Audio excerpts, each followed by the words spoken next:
నమస్తే, welcome to our channel. నేను సౌజన్య. X వేదికగా జమ్మీ రైతు అనేటువంటి పేపర్కి సంబంధించిన సర్వే హల్చల్ చేస్తోంది. మరి ఈ అంశానికి సంబంధించి వారి విశ్లేషణని, అభిప్రాయాన్ని మనతో పంచుకోవడానికి ఈరోజు మనతో పాటు ఉన్నారు Jai Bharat National Party spokesperson Chiranjeevi Nayak ఉన్నారు. వారితో మాట్లాడదాం. నమస్తే అండి. నమస్తే. జై భారత్ అండి. సో జమ్మీ రైతు అనేటువంటి ఒక న్యూస్ పేపర్ నెల్లూరు వాళ్ళకి సంబంధించింది అంటున్నారు. సో ఈ పేపర్ ఎక్స్ వేదిక ఒక ఈయన పోస్ట్ చేశారు. పథకాల పేరుతో డబ్బు ఇవ్వమని జనం అడగలేదు, డబ్బు ఇచ్చారు కాబట్టి ఓటు వేయాలని ఒప్పందం కూడా ఏమీ లేదు, నెయిల్డ్ ఇట్ అనేటువంటి టైటిల్తో ఎక్స్ వేదిక ఆయన దీన్ని సర్వేని షేర్ చేయడం జరిగింది. సో ఈ సర్వేని చూస్తే లోక్సభ సీట్ల అంచనా అయితే మొత్తం 25. సో టీడీపీ కూటమికి 22 నుంచి 23 వస్తాయంటున్నారు. వైసీపీకి 1 నుంచి 2, కాంగ్రెస్కి అయితే 1. నంద్యాల, అరకు లోక్సభ స్థానాలలో వైకాపాకు, కడపలో కాంగ్రెస్కు అవకాశాలు కనిపిస్తున్నాయి అనేది ఒక చిన్న స్టేట్మెంట్ ఇచ్చారు. దాని గురించి ఏమంటారు? నెక్స్ట్ మనం వెళ్దాం. అంటే ఒకటండి, ఇక్కడ ఏదైతే కడప మనం ఇందాకే అవినాష్ రెడ్డి గురించి డిస్కస్ చేశాం కాబట్టి కడప ఖచ్చితంగా షర్మిల గారు గెలిచేదానికి స్కోప్ ఉంది. 100% గెలుస్తారని చెప్పలేం కానీ గెలిచేదానికి స్కోప్ ఉంది. అండ్ నంద్యాలేమో కానీ అరకు నుంచి నా ఫ్రెండ్స్ ఉన్నారు, వాళ్ళతో మాట్లాడితే నాకు తెలిసిందంటే అరకు డ్యామ్ షూర్గా వైఎస్ఆర్సీపీ గెలవబోతుంది అనేసి నా ఫ్రెండ్స్ చెప్తున్నమాట. బట్ ఏదైనా సరే ఈ సర్వేలు నాకు తెలిసి మే 13 తర్వాత ఎలక్షన్ అయిన దగ్గర నుంచి రకరకాల పేపర్లు, రకరకాల యూట్యూబ్ ఛానల్స్, రకరకాల సర్వేలతో ముందుకు వస్తున్నాయి.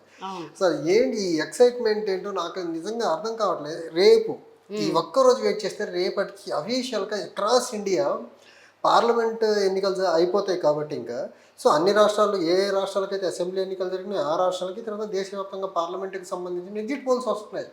అంతలో వీళ్ళ ఎక్సైట్మెంట్ ఏంటో, వీళ్ళకి సోర్స్ ఆఫ్ ఇన్ఫర్మేషన్ ఏంటో తెలియదు. బట్ థింగ్ ఏంటంటే ఒకటైతే క్లియర్, ఇక్కడ ఇచ్చిన వాటిల్లో కాంగ్రెస్కి కడప అవకాశం ఉంది, అరకు మాత్రం వైసీపీకి అవకాశం ఉంది. మిగిలిన ఏంటిది అనేసి రేపు ఎగ్జిట్ పోల్స్ చూస్తే కానీ ఒక అంచనా వస్తుంది.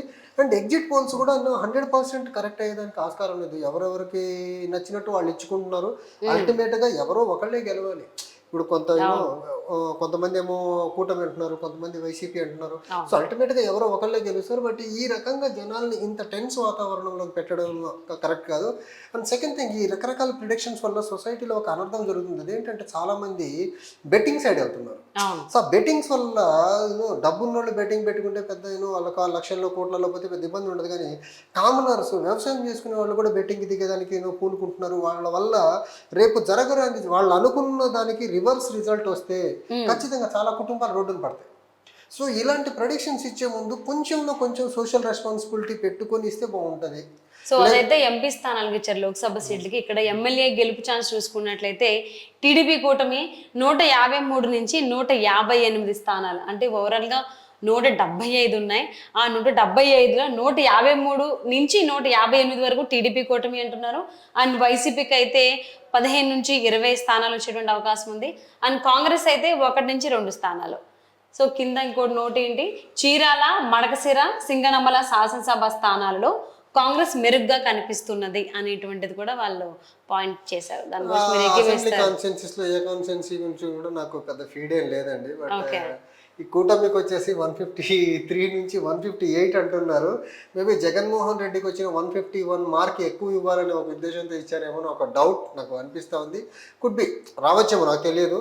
బట్ ఏదైనా 4th అఫీషియల్గా రిజల్ట్ చేసేదే ఫైనల్ అండి. ఎవరెన్ని సర్వేలు ఇచ్చిన, ఇప్పుడు దీన్ని సర్వే అనాలా ఎగ్జిట్ పోల్ అనాలని అర్థం కావట్లేదు. ఎగ్జిట్ పోల్ అనేది రేపు ఈవినింగ్ 5 o'clock తర్వాత ఇస్తేనే అది ఎగ్జిట్ పోల్. ఈ లోపు ఏమొచ్చినా అది ఓన్ అనాలిసిస్ గానే చూడాల్సి ఉంటుంది. సో దీన్ని ఎగ్జిట్ పోల్ గా చూసేదానికి ఆస్కారం లేదు. బట్ వాట్ ఎవర్, సో రేపు ఈవినింగ్ 5 o'clock తర్వాత ఎలాగో ఎగ్జిట్ పోల్ వస్తుంది, దీని గురించి అంత హైరానా వరి అవ్వాల్సిన అవసరం లేదు. బట్ థింగ్ ఏంటంటే నేను చెప్పేది ఒకటి, ఆంధ్రప్రదేశ్లో ఎవరు గెలిచిన, అది మళ్ళీ వైసీపీ రానివ్వండి లేకపోతే కూటమి రానివ్వండి, ఆంధ్రప్రదేశ్ 10 సంవత్సరాలుగా అభివృద్ధికి చాలా దూరంగా ఉంది. క్యాపిటల్ విషయంలో క్లారిటీ లేదు, పోలవరం అక్కడే ఆగిపోయింది, సెంటర్ నుంచి రావాల్సిన రైల్వే జోన్ రాలేదు, కడప స్టీల్ ప్లాంట్ రాలేదు. తర్వాత మనకు రకరకాల ప్రొవిజన్స్ 2014 నుంచి 19 వరకు బడ్జెట్ నుంచి మనకు విశాఖపట్నం, చెన్నై కోస్టల్ కారిడార్ ఒకటి ఉంది. ఇలాంటి చాలా థింగ్స్ ఉన్నాయి మనకు రావాల్సినవి.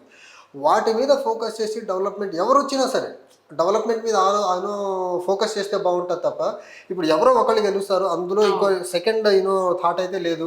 ఈ సర్వేలు నిజం అవుతాయా లేదా అనేది రేపు ఈవినింగ్ ఎగ్జిట్ పోల్ తర్వాత ఒక క్లారిటీ వస్తుంది.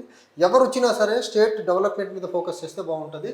అండ్ ఇందాక క్యాప్షన్ చూసాం మనం పైన, ఇదేంటి అంటే పథకాల పేర్లతో డబ్బులు ఇవ్వడం నిజంగా ఏ గవర్నమెంట్ వచ్చినా జగన్ గవర్నమెంట్ ఆర్ఎల్స్ కూటమి ఎవరు వచ్చినా సరే పథకాల పేర్లతో విచ్చలవిడి పంపకాలు ఆపాలా. దాన్ని జై భారత్ నేషనల్ పార్టీ చాలా రెస్పాన్సిబుల్గా చెప్పాము మేము. ఫ్రీబీస్ విచ్చలవిడి ఫ్రీబీస్ని ఆపేయండి. ఆ డబ్బుని ఏదన్నా ఉంటే కేటగారికల్గా ఇన్ఫ్రాస్ట్రక్చర్ క్రియేషన్లో వెల్త్ క్రియేషన్లో పెట్టండి.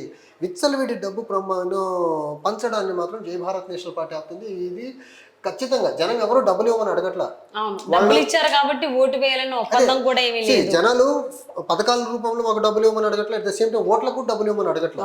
సో ఈ రెండు కల్చర్ని ఆపేస్తే చాలా బాగుంటుంది. సో దట్ అతను ఎవరు రాశారో కానీ జై భారత్ నేషనల్ పార్టీ లైన్ చాలా దగ్గరగా రాశారు. దాన్ని అతను అప్రిషియేట్ చేయాల్సిందే మనము. బట్ థింగ్ అయితే ఒకటి, విచ్చలవిడి ఫ్రీబీస్కి ఇప్పటికే ఆంధ్రప్రదేశ్ అప్పుల పరంగా చూసుకుంటే 11 లక్షల కోట్లు 13 లక్షల కోట్లు అంటున్నారు. అది ఎగ్జాక్ట్ ఫిగర్ ఏంటిది అనేసి గవర్నమెంట్ ఆఫ్ ఆంధ్రప్రదేశ్కి గవర్నమెంట్ ఆఫ్ ఇండియాకే తెలియాలి. సో ఒక్కొక్క పేపర్లో ఒక్కొక్క రకమైన నంబర్స్ వస్తున్నాయి కాబట్టి ఖచ్చితంగా ఈ విచ్చలవిడి ఫ్రీబీస్ని ఆపేసి అభివృద్ధి పరంగా రాష్ట్రాన్ని ముందుకు తీసుకెళ్తే బాగుంటుంది. అండ్ అలాగే ఇంకొక ఇక్కడ హైలైటింగ్ ఒకటి చూసుకుంటే వైకాపా విముక్త జిల్లాలు అని చెప్పి ఒక హైలైట్తో ఒకటి ఇచ్చారు. చాలా జిల్లాలలో వైకాపాకు 1-2కు మించి ఎమ్మెల్యే స్థానాలు దక్కే అవకాశం కనిపించడం లేదు. అటువంటి వైకాపా విముక్త జిల్లాలు. సో విముక్త అంటే చాలా పదాన్ని చిన్నదైనగా చాలా పెద్ద మీనింగ్ ఉంటుంది. సో అందులో చూసుకుంటే నెల్లూరు, ప్రకాశం, తూర్పుగోదావరి, పశ్చిమ గోదావరి, విశాఖపట్నం, శ్రీకాకుళం, కడప లోక్సభ పరిధిలోని పులివెందుల, బద్వేల్ స్థానాలలో మాత్రమే వైకాపా విజయావకాశాలు కనిపిస్తున్నాయి. జమ్మలమడుగు, కమలాపురంలో పోటీ తీవ్రంగా ఉంది. మైదుకూరు, ప్రొద్దుటూరు, కడప సిటీలలో టీడీపీ గెలిచే సూచనలు కనిపిస్తున్నాయి అని హైలైట్గా ఇచ్చారు. దీని గురించి మీరు ఏమంటారు? ముఖ్యంగా జగన్మోహన్ రెడ్డి అని కాదు, వైకాపా విముక్త జిల్లాలో అని ఇచ్చారు హైలైట్గా. ఒకటండి, ఇప్పుడు విముక్త జిల్లాలు ఈ జిల్లాల పరంగా చూసుకుంటే నెల్లూరు ఖచ్చితంగా వైసీపీకి ఎడ్జ్ ఉండే జిల్లా, అది ప్రకాశం వైసీపీకి ఎడ్జ్ ఉండే జిల్లా, తూర్పు పశ్చిమ గోదావరి జిల్లాలో, తర్వాత విశాఖపట్నం ఖచ్చితంగా టీడీపీ కూటమికి ఎడ్జ్ ఉండే జిల్లాలుగా కనిపిస్తుంది. ఇప్పుడు బయట నుంచి వింటున్న వాయిస్ని బట్టి చెప్తున్నా, it is not my personal opinion again. But Srikakulam again it could be 50-50 again. But ఏదైనా ఒకటి, సో పొలిటికల్ సినారియోలో పొలిటికల్ ఎరీనాలో ఎలా ఉండాలంటే ఒక పార్టీ విముక్త లేకపోతే జిల్లాల నుంచి ఆ పార్టీని విముక్తి చేయడం అనేది దట్స్ నాట్ కరెక్ట్. ప్రజలు దాన్ని సమ్మతించరు కూడా. సో ఆ పార్టీని విముక్తి చెయ్యాలి అంటే ఖచ్చితంగా ఆ పార్టీకి ఆ జిల్లాలో ఒక ఓటు కూడా పడకుండా ఉంటే అప్పుడు విముక్తి చెందినట్టు ఆ పార్టీ నుంచి ఆ జిల్లా. సో ఎన్నో కొన్ని ఓట్లు పడతాయి కాబట్టి మేబీ సీట్ల పరంగా మేబీ జీరో అయి ఉండొచ్చు. ఇప్పుడు మనం చూసుకుంటే 2014 ఎన్నికల్లో వైఎస్ఆర్సీపీకి వెస్ట్ గోదావరి నుంచి ఒక్క సీట్ రాలేదు. సో అంత మాత్రాన ఆ జిల్లాలో ఆ పార్టీ లేదని కాదు కదా. విముక్త అనేది politically that is not appropriate. But సీట్లు రాకుండా ఉండేదానికి ఆస్కారం ఉండొచ్చు. రేపు ఏదన్నా జరగచ్చు. ఏ జిల్లాల్లో ఏ పార్టీ వాళ్ళు ఎలక్షనీరింగ్ బాగా చేస్తే వాళ్ళకి ఎక్కువ సీట్లు వస్తాయి. సో ఏం జరిగినా కానీ విముక్తి అనేది కరెక్ట్ అది, ఎందుకంటే ఆ పార్టీకి ఒక ఓటన్నా పడేదానికి ఆస్కారం ఉంటుంది. బట్ ఈ 3 జిల్లాల్లో ఉభయ గోదావరి తర్వాత విశాఖపట్నం జిల్లాలో ఖచ్చితంగా కూటమికి అయితే ఎడ్జ్ కనిపిస్తూ ఉంది. ప్రకాశం అండ్ నెల్లూరులో అంత వైసీపీకి అంత గడ్డుకాలం ఉంటుందని నాకైతే అనిపించట్లేదండి పర్సనల్గా. ఓకే. సో కానీ పోలింగ్ జరగక ముందు కూడా వచ్చిన సర్వేలు అన్నీ చూసుకున్నట్లయితే శ్రీకాకుళం నుంచి అంటే ఉత్తరాంధ్ర నుంచి చూసుకుంటే ఇటు కృష్ణా జిల్లా వరకు కూడా టీడీపీ లేదు అని అంటే కూటమి క్లీన్ స్వీప్ చేస్తుంది అనేటువంటిదే వచ్చింది.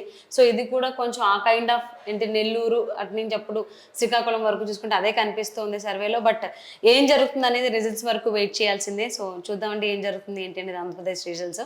Thank you so much.